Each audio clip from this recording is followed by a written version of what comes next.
Pues así está la historia que publica el semanario Proceso, con el tema de que no habría sido ejecutado por la CIA, sino que habría sido ejecutado por la CIA y no por Caro Quintero, según estas revelaciones de estos tres personajes.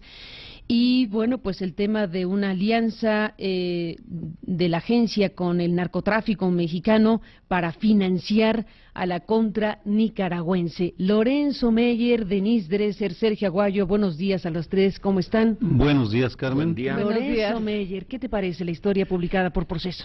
Bueno, vamos a esperar, confío en que lleguen más noticias. Una vez que se ha prendido la mecha, a lo mejor esto sigue y van estallando nuevos depósitos de información, pero no pareciera tan absurda y tiene implicaciones para México grandes, enormes. Bueno, en primer lugar, tiene lugar en el mismo momento en que Oliver North, este teniente coronel norteamericano del Consejo de Seguridad, arregla el de comprar armas para vendérselas a Irán, conseguir con eso dinero y financiar a la contra nicaragüense.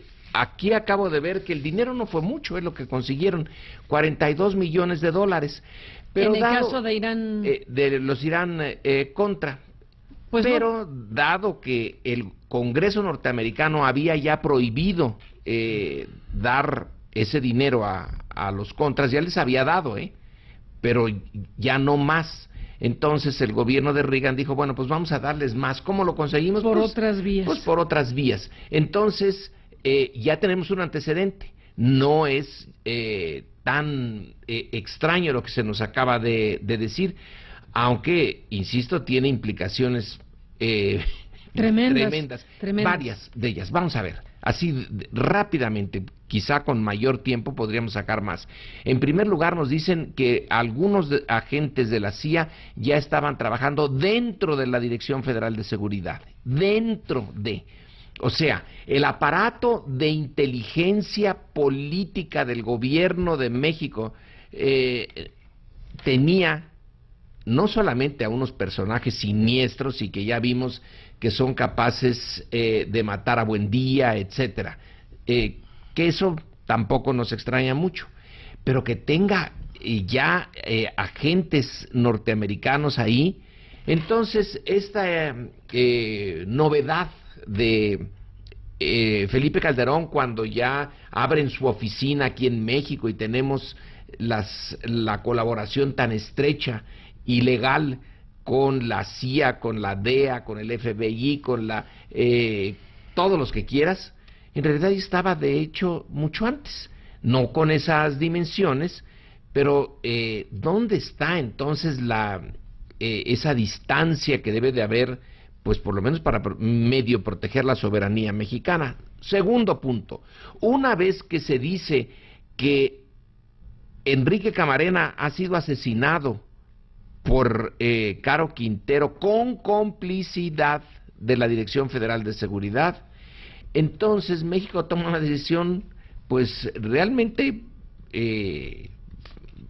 interesante, deshace la Federal de Seguridad, es decir, pero nos habíamos percatado que estaba tan corrompida por la relación narco y Federal de Seguridad, pero no nos habíamos dado cuenta de que era la relación narco-CIA Federal de Seguridad, que era un triángulo, no una relación bilateral. Allí quién manda a quién en algunos de esos momentos es la CIA la que manda al narco y el narco el que se relaciona con la Federal de Seguridad. Pues en esta versión, más que mandar, colaboración para financiar un asunto político de tan alto nivel como la contra nicaragüense. Ahora, en este enjuague, lo que se descubre es el Rancho del Búfalo, que se supone que es el más grande de productor de marihuana, no era lo que sí producía, pero enormes, eran montones de hectáreas donde también estaba involucrado el ejército, que en parte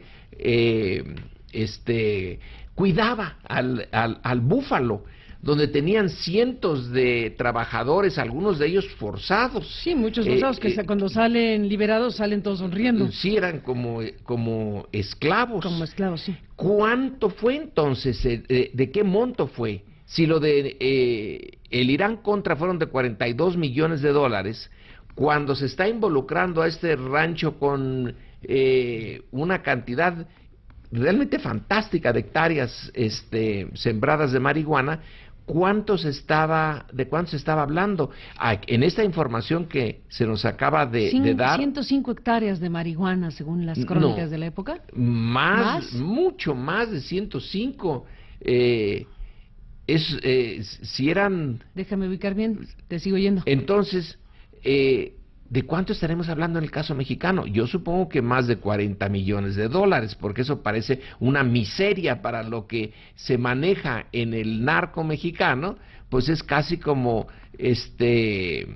dinero de bolsillo para darle la propina a alguien. Debió de haber sido más, o bueno, pudo haber sido más.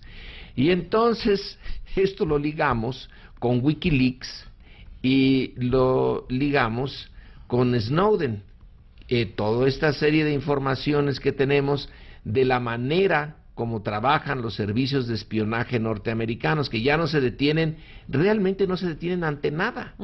Se suponía que había un grupo de jueces, etcétera, secretos, que le ponían el alto cuando iban a hacer algunas operaciones, pero por lo que estamos viendo nadie les pone el alto, y entonces entramos en un punto que ya se ha discutido en otros países, se va a seguir discutiendo aquí y en otros lados. Las agencias secretas llega un momento en que se dirigen por sí mismas, ya nadie las dirige más que ellos mismos, son pequeños imperios independientes del poder político que las creó, y ya tienen su propia dinámica, su propia razón de ser, y aquí estamos viendo un desbarajuste que se añade, insisto, a lo de WikiLeaks y a lo de Snowden.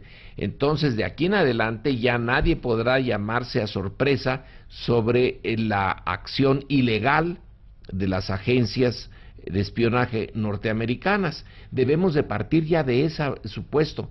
Van a hacer siempre algo ilegal. Y cuando el gobierno de Calderón les abrió la puerta legalmente, ¿qué cosa no habrá detrás de eso?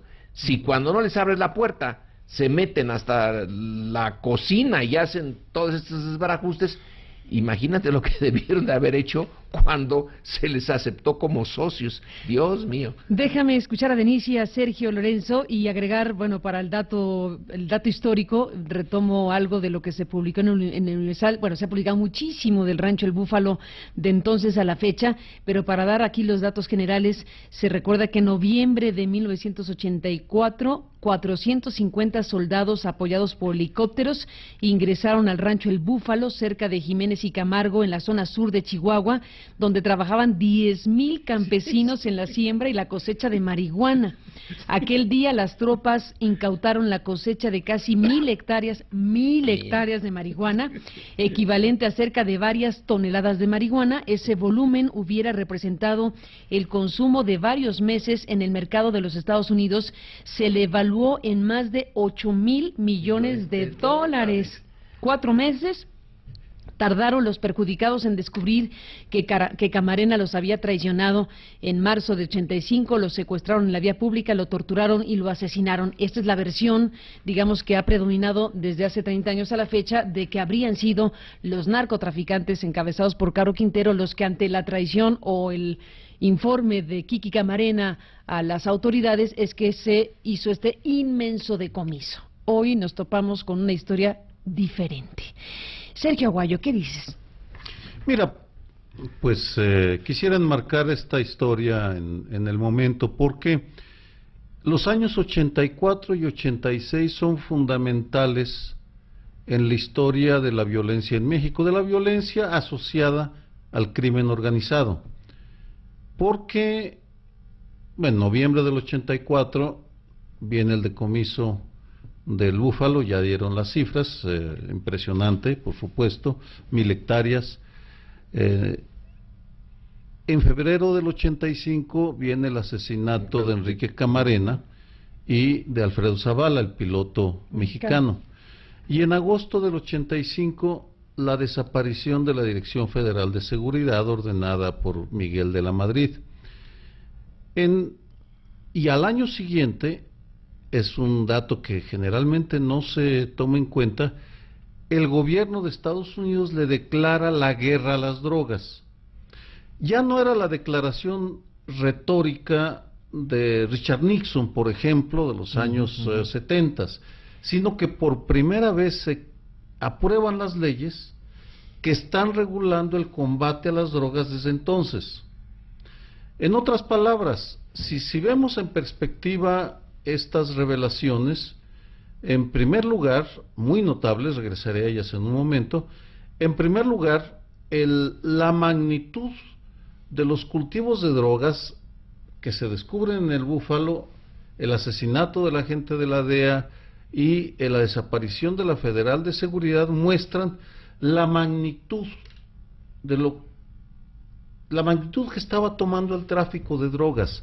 Ya no estamos hablando de veníamos de una crisis económica muy fuerte, de grupos de campesinos que estaban sembrando marihuana u opio en las serranías de Durango o Sinaloa, sino de industriales globalizados que tenían un nexo directo con Centroamérica, que es el segundo aspecto al que quiero llegar. No se puede entender lo que pasó en ese momento con el asesinato de Camarena sin recordar las guerras centroamericanas. Hay un nexo clarísimo e indisoluble entre Centroamérica, el Caribe y México. Y por tanto, es el año, creo yo, en el cual México ocupa el protagonismo geopolítico en transformaciones que se estaban dando en toda la región y que llevaron a estas historias individuales. Porque lo que aparece aquí es un proceso que conocemos muy bien los historiadores o los que nos dedicamos a eso. La historia constantemente se reescribe. Y se reescribe a veces por biografías y acciones individuales. En este momento, y como lo señala muy bien Jesús Esquivel de Proceso, es imposible establecer por qué hicieron estas declaraciones explosivas tres exfuncionarios estadounidenses a una cadena estadounidense y a Proceso. ¿A cuál además? ¿Por qué eligieron Proceso? ¿Por qué eligieron Fox? Todas esas son preguntas que tendríamos que hacer. Yo tengo una explicación, por supuesto, que son el caso de Fox.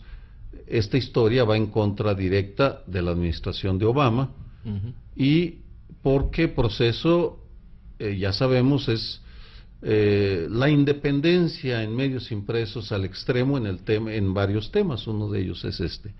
Pero en todo caso, esta reescritura de la historia nos va a obligar, creo yo, a revisar a fondo esos años.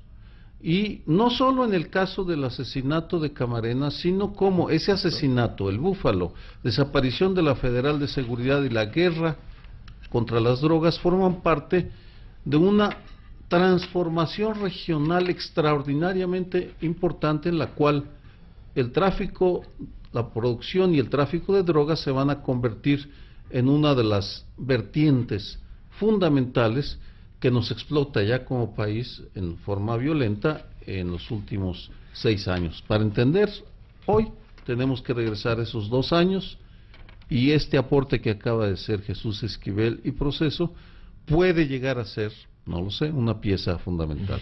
Déjenme hacer una pausa para escuchar a Denise Dresser sobre el tema. Solo agregaría, para irnos a la pausa, como elemento de información, que la PGR pues ha informado que la Interpol emitió una alerta migratoria en contra de Caro Quintero.